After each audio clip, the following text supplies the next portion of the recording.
పుత్రకామేష్టి యాగం జరిగిన 12వ నెలలో చైత్రశుద్ధ నవమి నాడు పునర్వసు నక్షత్రంలో కౌసల్య రాముణ్ణి ప్రసవించింది. పుష్యమి నక్షత్రంలో కైకేయి భరతుడికి జన్మనిచ్చింది. ఆశ్లేష నక్షత్రంలో మిట్ట మధ్యాహ్నం వేళ సుమిత్ర లక్ష్మణుడు శత్రుఘ్నుడికి జన్మనిచ్చింది. ఆ సమయమంతా కూడా అయోధ్యలో అందరూ సంబరాలు చేసుకున్నారు. ఈ నలుగురు పుత్రులు జన్మించిన విషయం తెలిసిన తరువాత అయోధ్య నగరం సంబరాలలో మునిగిపోయింది. దశరథ మహారాజు ఎన్నో దానాలు చేశాడు. అలాగే పిల్లలు కూడా చక్కగా పెరిగి పెద్దవారవుతున్నారు. ఒక తల్లికి పుట్టకపోయినా సరే రాముడు లక్ష్మణుడు ఎప్పుడూ కలిసే ఉండేవారు. ఒకే చోట కలిసి భోజనం చేసేవారు, ఒకే చోట కలిసి పడుకునేవారు. అలాగే భరతుడు శత్రుఘ్నుడు కూడా. అలాగే వారు పెద్దవారు అవుతుండగా వాళ్ళు వేదాధ్యయనంలో కానియండి, విలువిద్యా నైపుణ్యంలో కానియండి,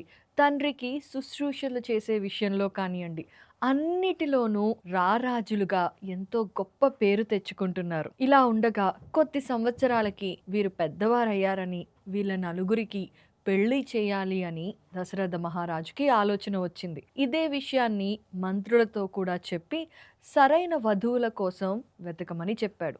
కరెక్ట్గా అదే సమయంలో విశ్వామిత్రుడు దశరథ మహారాజు దగ్గరికి వచ్చాడు. విశ్వామిత్రుడికి దశరథ మహారాజు ఎదురుగా వెళ్ళి ఆయనకి నమస్కరించి స్వయంగా ఆయనే రాజప్రసాదంలోకి తీసుకువచ్చి ఆసీనులు కమ్మని చెప్పారు. విశ్వామిత్రుడు ఆసీనులు అయిన తర్వాత దశరథ మహారాజు ఆయనతో, స్వామి, మీరు ఇలా రావటం నాకు చాలా సంతోషంగా ఉంది.